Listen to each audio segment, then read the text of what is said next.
तो किसी भी योजना से समय पर पहुंच पाना असंभव ही हो रहा था। फिर भी गूगल मैप पे डाला तो समय आया 8 बजे पहुंचेंगे। हमने कही भाई चलो, हमारी ही कथा है, ब्यास तो हम हैं ही। कभी कभी गरुण जी नहीं उड़ते, ठाकुर जी गरुण जी को उड़ाते। एक कथा आती है कि गरुण जी को एक बार अभिमान हो गया कि मेरे बिना तो ठाकुर जी कहीं जा ही नहीं सकते। तो भगवान बोले अच्छा, गरुण जी को इतना अभिमान? तो भगवान ने अपनी इकन्नी उंगली गरुण जी के ऊपर रखी और कहा अब उड़ो। गरुण जी महाराज फड़फड़ाते रहे, लेकिन ठाकुर जी की उंगली को भी उड़ा नहीं पाए। तब गरुण जी बोले भगवान ये कैसी लीला? तब भगवान बोले वास्तव में तुम हमको लेके नहीं उड़ते हो, हम तुम पर बैठ के दोनों हाथ और दोनों पैरों से पकड़ के हम उड़ते हैं। तुमको लगता है कि तुम उड़ रहे हो, पर वास्तव में हम उड़ाते हैं तुमको। तो आज वही हुआ।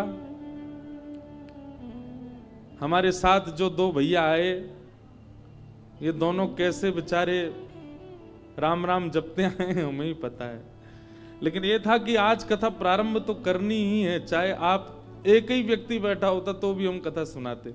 अब देखो ताली वाली बात तो नहीं है कुछ भी। 1 बजे से कई लोग आकर के चले गए, 1 बजे का समय है कथा का, और अभी कितने बज रहे हैं? 7:15, और कई लोग तो 1 बजे से ही बैठे। तो आप सब लोगों को प्रणाम है, वंदन है। अब तो आ ही गए बिसौली, अब तो कहीं जाना नहीं है। अब तो रोज कथा समय से ही रहेगी। हमारे जितने भी पदाधिकारी गण, हमारे जितने पुलिस सेवा के समस्त जन यहाँ खड़े हैं, सब सेवा में आए हैं। कथा के निमित्त मात्र यजमान और जितने भी श्रोता हैं, सबको हम दंडवत प्रणाम करते हैं। और आज प्रथम दिन की कथा है, तो थोड़ी देर चर्चा करके और फिर विश्राम देंगे। कल से कथा का समय क्या है? 2 बजे, लेकिन 2 हमारे लिए है, आप लोगों के लिए 1:30 बजे है। आप 1:30 बजे ही आ जाइए, 2 बजे से कथा का प्रारंभ होगा और बड़े भाव से हम लोग कुछ चर्चाओं को श्रवण करेंगे। बोलो वृंदावन बिहारी लाल की। अब एक चीज सुन लें कि 20 को कथा विश्राम नहीं होगी, 21 को सुबह सुबह कथा होगी 9 बजे से 11:30 बजे तक, और उसके बाद हम यहाँ से प्रस्थान करेंगे। तो 1 दिन और कथा होगी, इसलिए आप सब लोग आइएगा। महात्म की थोड़ी चर्चा हम लोग कर लें, 1-2 श्लोक सुन लें, एक प्रारंभ मात्र कर दें कथा का, और फिर कल से कथा का प्रवाह चलेगा।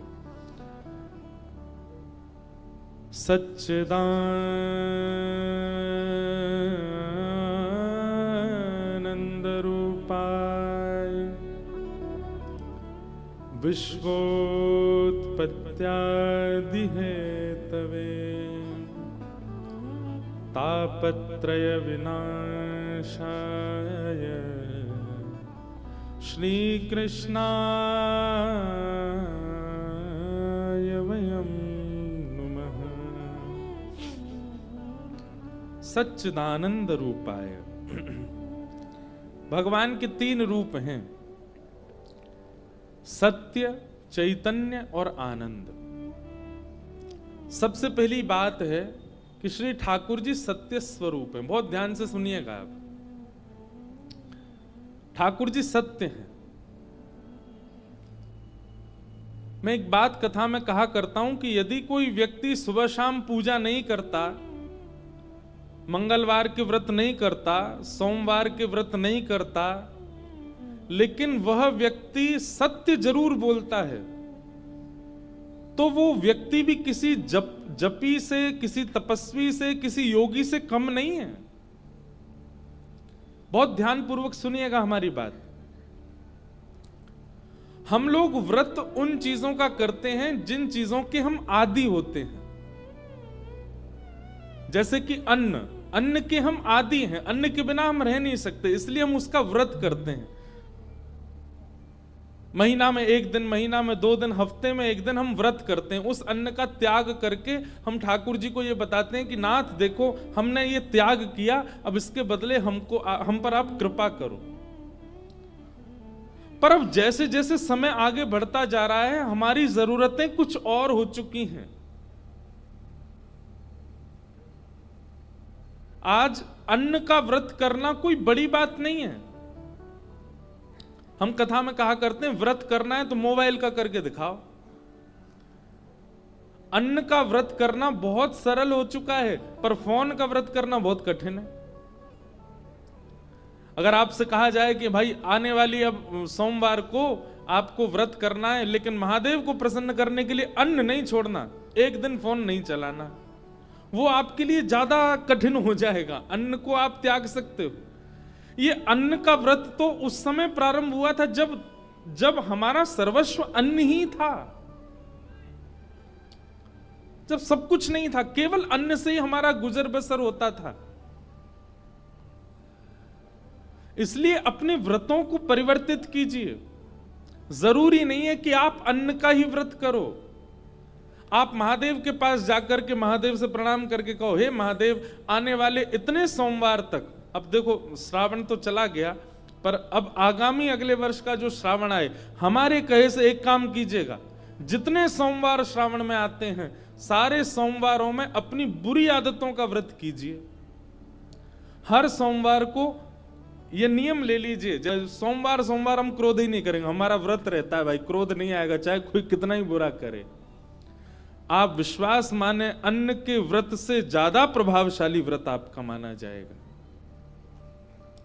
और एक बार को हो सकता है कि अन्न के व्रत से भगवत प्रसन्नता नहीं हो, लेकिन क्रोध का व्रत करोगे तो श्री महादेव निश्चित प्रसन्न होंगे। क्रोध का व्रत और लोभ का व्रत, काम का व्रत, ऐसे ही सत्य व्रत, मैं सत्य ही बोलूंगा चाहे कुछ हो जाए, यह भी एक व्रत है, यह भी एक अनुष्ठान है। और इस व्रत अनुष्ठान का फल अन्न के व्रत से कई गुना ज्यादा है। जो सत्य व्रत नहीं कर पाते, जो क्रोध व्रत नहीं कर पाते, जो कोई और नियम धारण व्रत के नहीं कर पाते, वो अन्न का व्रत करते हैं। हम अन्न के व्रत के हम खुद भी अन्न का व्रत करते हैं एकादशी को, हम कोई उसके विरोध ही नहीं है, लेकिन एक बात कह रहे हैं कि व्रत करना है तो उन चीजों का करो जिनसे आपका स्वभाव बिगड़ रहा है।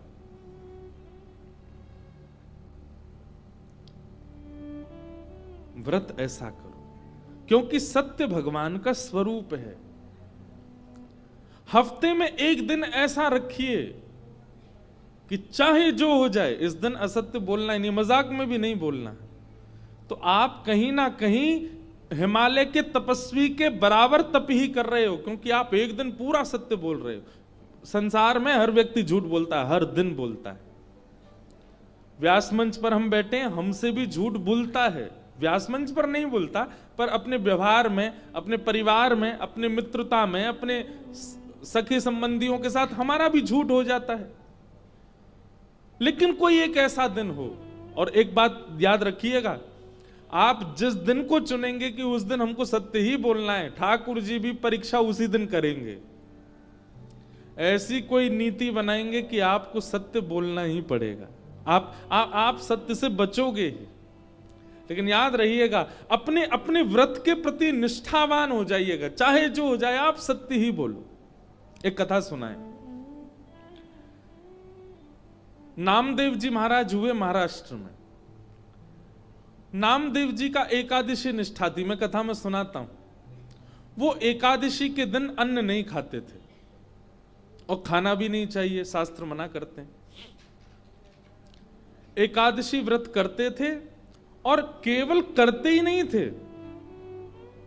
नामदेव जी के आगे जो आ जाता था वो सबसे एकादशी करवाते थे। मान लीजिए आप घूमते घूमते नामदेव जी के आगे आ गए, और आप कहीं अन्न खा रहे हो, और नामदेव जी ने आपको देख लिया, तुरंत हाथ पकड़ लेंगे, आपके हाथ में जो सामग्री होगी उसको दूर रख देंगे, बोले भैया आज एकादशी, आज अन्न नहीं खाओगे। और जब तक द्वादशी लग नहीं जाएगी आपके पीछे पीछे घूमेंगे कि कहीं ये अन्न ना खा ले। ऐसा नियम था उनका। एक दिन भगवान बोले नामदेव जी की परीक्षा ली जाए, और ठाकुर जी एक दीन हिंसा ब्राह्मण बनकर के आ गए, और एकादशी के दिन नामदेव जी के द्वार पर आकर के ठाकुर जी ऐसे गिर पड़े।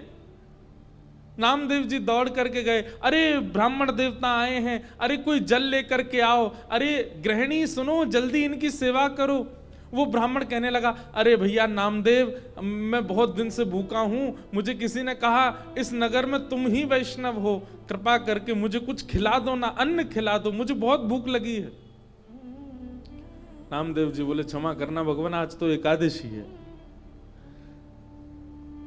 अब वो ब्राह्मण कहने लगा, अरे तुमको एकादशी की पड़ी है? मैं पिछले कितने दिनों से अन्न नहीं पाया मैंने, मेरे प्राण निकलने वाले हैं, इस समय अन्न ही मेरे प्राण हैं, तुम यदि अन्न नहीं खिलाओगे तो मैं मर जाऊंगा।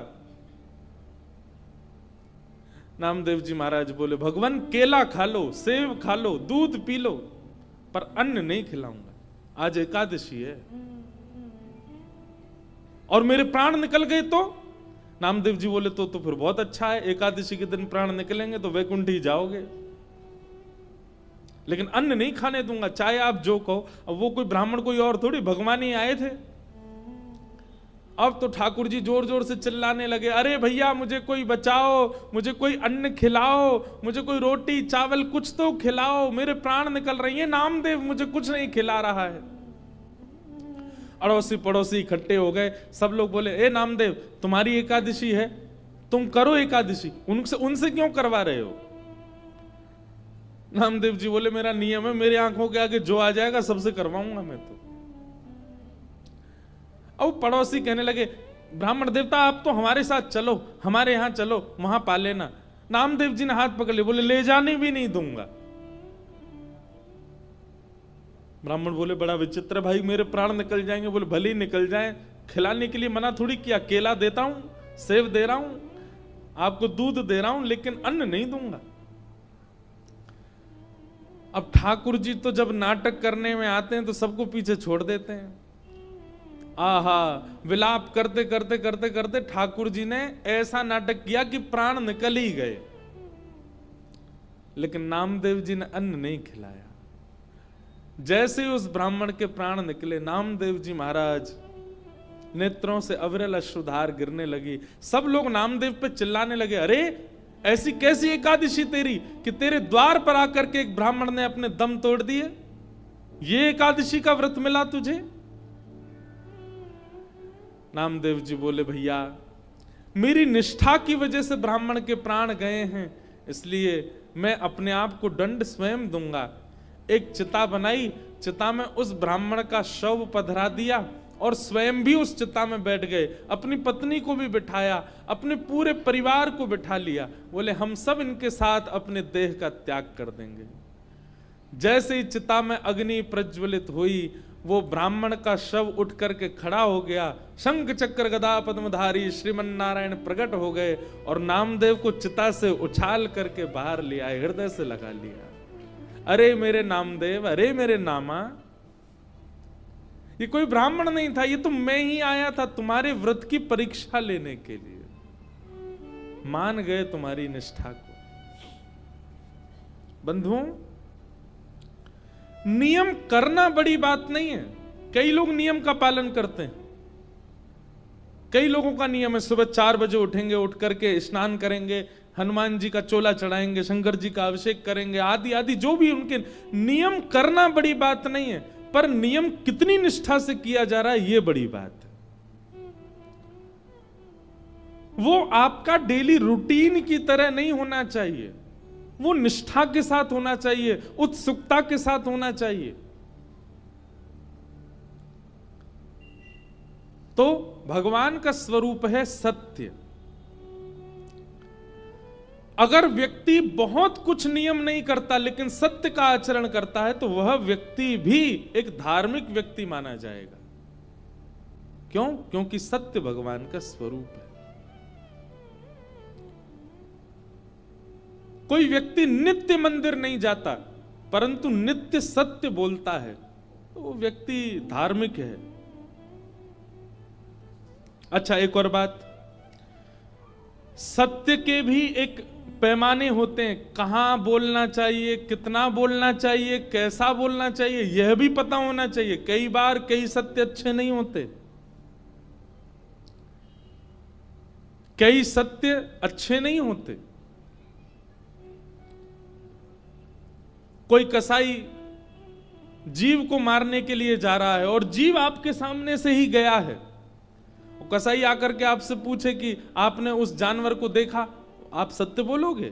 सत्य बोल दोगे तो एक के प्राण चले जाएंगे। तो कहीं कहीं प्राण की रक्षा के लिए, कहीं कहीं किसी की कुशलता के लिए सत्य नहीं भी बोलना चाहिए, परंतु यह आपको कौन सिखाएगा? यह सत्संग सिखाएगा। ये विवेक बुद्धि आपको सत्संग कथा प्रदान करेगी कि कहां, कब, कैसे, क्या, कितना बोलना है। पर सत्य का आचरण, तो सत्य भगवान का स्वरूप, दूसरा चैतन्य भगवान का स्वरूप है। बंधुओं, विश्व में सब जगह परमात्मा जड़ दिखाई देते हैं, मूर्ति में दिखाई देंगे, धातु में दिखाई देंगे, पत्थर में दिखाई देंगे, परंतु वो दिख रहे हैं हमको, है नहीं। वो वास्तव में चैतन्य है, हमारी तरह है। हमारी तरह उनको भी सर्दी लगती है, उनको भी गर्मी लगती है, उनके भी हाथ पांव सीधे होते हैं, वह भी एक रूप में रहते हैं। हमारी बुद्धि जड़ है, इसलिए परमात्मा जड़ दिखाई दे रहा है। मीराबाई की बुद्धि चैतन्य हो गई थी, इसलिए जहां देखती थी वहीं उनको परमात्मा दिखते थे। सूरदास की बुद्धि चैतन्य हो चुकी थी, नेत्र ना होने के बाद भी उनको परमात्मा दिखते थे। वास्तव में कथा सुनने का पर्पस क्या है? कथा सुनने का उद्देश्य क्या है? हमारी जड़ बुद्धि चैतन्य हो जाए। महाराज, जड़ बुद्धि चैतन्य हो जाएगी ना, तो जित देखूं उदित श्याममयी है। जिसको देखोगे उसमें ठाकुर जी का अनुभव होने लग जाएगा। और जड़ बुद्धि का स्वरूप क्या है कि ठाकुर जी में भी दोष दिखने लग जाए, तो ये समझो यही जड़ बुद्धि है। और निर्जड़ बुद्धि कौन सी है? सामान्य व्यक्ति को देख करके भी उसमें ठाकुर जी का अनुभव होने लग जाए, यही जड़ शून्य बुद्धि है। कथा का उद्देश्य जड़ शून्य बनाना है बुद्धि को, जड़ युक्त नहीं। 7वें दिन, और अब तो उल्टा हो गया, अब 8वें दिन कथा। वैसे हम पता कितने 2, 3, 4 साल बाद करीब 8 दिन की कथा करेंगे। अभी समय ही नहीं रहता तो 7 ही दिन का करते हैं, परंतु आज का विलंब होना बिसौली के लिए बोनस हो गया।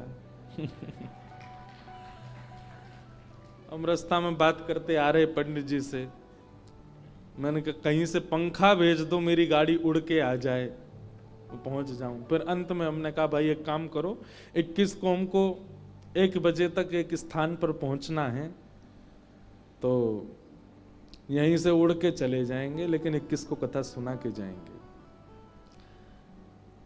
तो यह भी एक आनंद है। 8 दिन बाद आपकी दृष्टि परिवर्तित होनी चाहिए। जैसी आज है वैसी ही 8वें दिन भी है, जैसा स्वभाव आज है वैसा ही 8वें दिन भी है, जैसी बोली चाली आज है वैसी 8वें दिन भी है। तो निश्चित मानिए आपने समय को व्यर्थ किया। आप रमेश हो, आप रमेश हो, आप मुकेश हो, जो भी यहां बैठे हो, आज जैसे हो 8वें दिन वैसे नहीं होने चाहिए। आपके अंदर सरलता जन्म ले, आपके अंदर दीनता आवे, आपके अंदर दैन्य भाव आवे, आपके अंदर पहले से अति प्रेम आ जाए, तो समझो कथा को आपने सुना। आज जितना क्रोध है उतना कथा सुनने के बाद भी है, आज जितना लोभ है उतना कथा सुनने के बाद भी है, तो फिर काय बात की कथा? अरे भाई, औषधि लेने के बाद तो रोग दूर होना चाहिए। औषधि लेने के बाद भी रोग दूर नहीं हो रहा है, इसका मतलब क्या है? या तो औषधि एक्सपायर हो चुकी है, या फिर औषधि लेने वाला व्यक्ति नियम का पालन नहीं कर रहा है। इसलिए भैया, इन सप्त दिवस की कथा से मन, बुद्धि, नेत्र सब परिवर्तित होने चाहिए, सब में एक सुधरा हुआ व्यवहार आना चाहिए, ऐसी भावना। सच्चिदानंद रूपाय, भगवान का सत्य स्वरूप है, दूसरा स्वरूप ठाकुर जी का चैतन्य है। वो जड़ भले ही हैं परंतु दिख रहे हैं, जड़ हैं नहीं, वो साक्षात चैतन्य है। और तीसरा भगवान का रूप है आनंद, आनंद रूपाय, भगवान आनंद है। अब देखो एक बात, हमारी तरफ देखो सब लोग, जितने लोग बैठे हो, कथा का समय 1 बजे से और हम मंच पर आकर के बैठे 7 बजे, लगभग 6 घंटे बाद, 6 घंटे बाद कथा कहनी प्रारंभ करी, परंतु यहाँ जितने लोग बैठे हैं 6 घंटे की थकान भूल गए, 6 घंटे का जो भी उनके मन में भाव आया, जो भी उनको थकान हुई, सब भूल भाल गए। और 6 घंटे बाद जैसी कथा प्रारंभ हुई, आप सब अपने आप प्रसन्न हो गए, सबके मुख पे एक अद्भुत प्रसन्नता आ गई। हम तो सुबह के निकले हैं, पूरे दिन के और रात में भी 3-4 बजे तक जागे रहे, जिस काम के लिए गए थे, सोए भी नहीं। परंतु यहां 7 बजे बैठते ही एक अद्भुत आनंद, एक अद्भुत संचार चित्त में आ गया। इसी को ही ठाकुर जी का स्वरूप माना गया। ये जो हमारे साथ हुआ 7 बजे के बाद, यही ठाकुर जी है। ये अनुभूति, यह अनुभव, यह ऊर्जा, यही श्री कृष्ण है। आनंद रूप है, भगवान का स्वरूप आनंद है। इसीलिए चौथे दिन गाया जाता है, हाथी दीने घोड़ा दीने और दीन पालकी, बालकन को लाडू पेड़ा बूढ़िन को लापसी, नंद घरा नंद भयो जय कन्हैया। अभी यही भाव है कि बिसौली में आनंद भयो और आगामी 7 दिन के लिए आनंद भयो। अब यहां आनंद ही आनंद होगा। आपकी जितनी चिंताएं हैं, आपके जितने विषाद हैं, सब भूल जाएंगे जब आप कथा में आएंगे। भले ही बाहर याद रहें, पर यहां जब कथा सुनने लग जाएंगे, सब निश्चित है कि आप भूल जाओगे। किस स्थिति में आ जाओगे? आनंद। और वही आनंद श्री कृष्ण है, वही आनंद परमात्मा। तो भगवान के 3 स्वरूप हैं, सत्य, चैतन्य और आनंद। सच्चिदानंद रूपाय। 3 भगवान के काम हैं, क्या? उत्पत्ति करना, विश्व की पालन करना और संहार करना। और 3 भगवान के स्वभाव हैं, क्या? तापत्रय विनाशाय।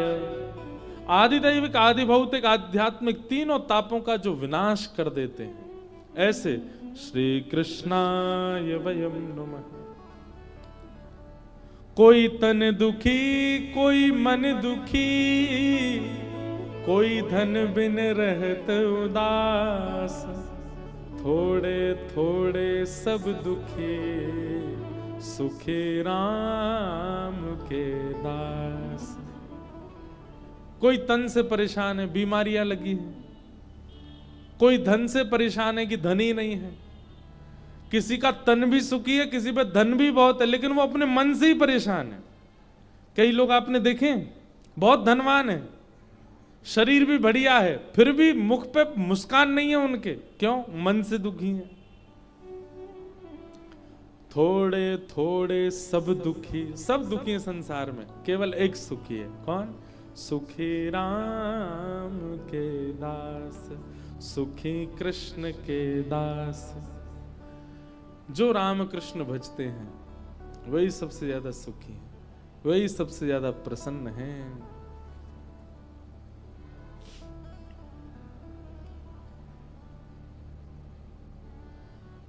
हरि का भजन करो, हरि है हमारा। हरि का भजन सब लोग गाओ,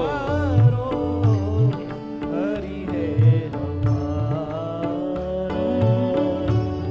हरि का भजन करो, हरि है हमारा।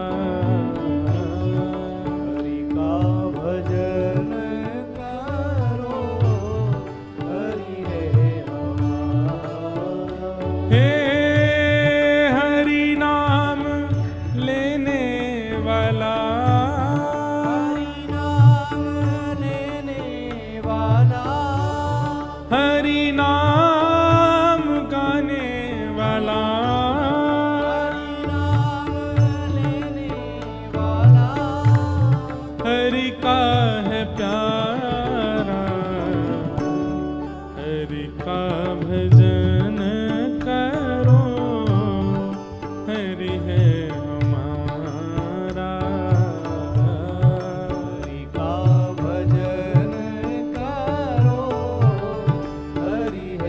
करताल बजा के गाओ। श्री राधा रमण लाल की।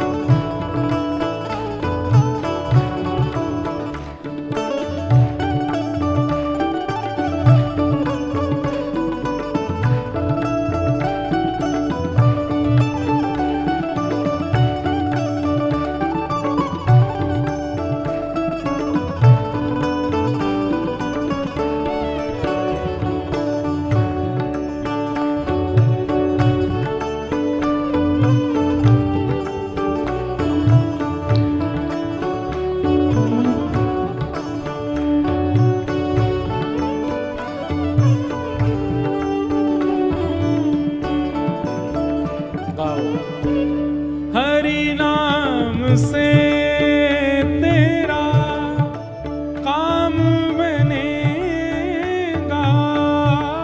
हरि नाम से तेरा काम बनेगा। हरि नाम से तेरा काम बनेगा। हरि नाम से तेरा काम बनेगा। हरि नाम ही तेरे साथ चलेगा। हरि नाम ही तेरे साथ चलेगा।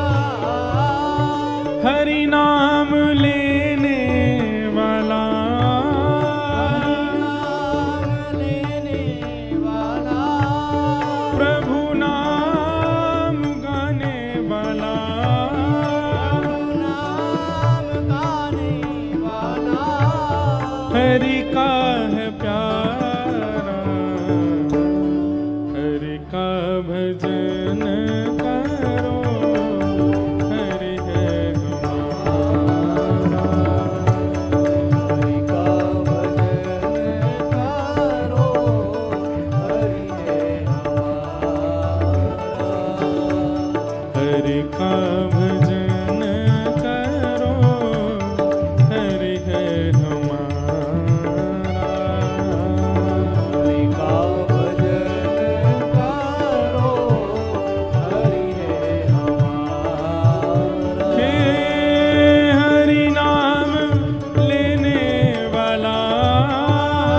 नाम लेने वाला। हरि नाम गाने वाला। नाम गाने वाला। ओ हरि का है प्यारा। हरि का भजन करो। हरि है हमारा। हरि का भजन करो। हरि है हमारा। हरि का भजन करो। हरि है हमारा।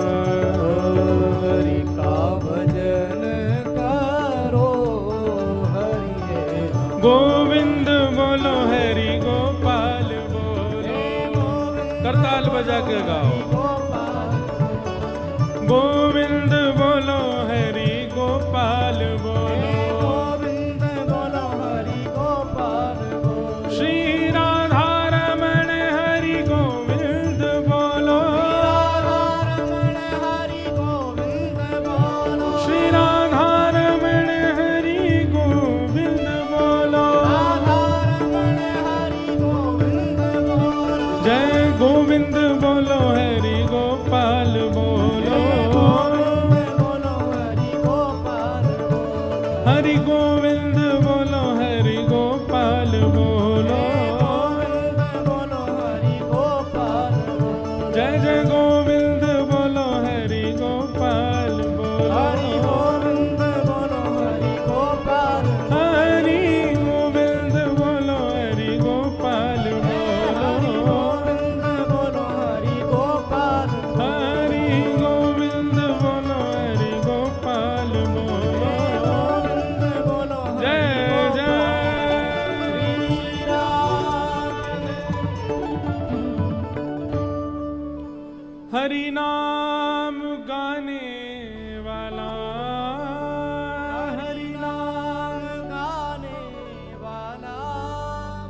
हरि का है प्यारा, हरि का भजन कर।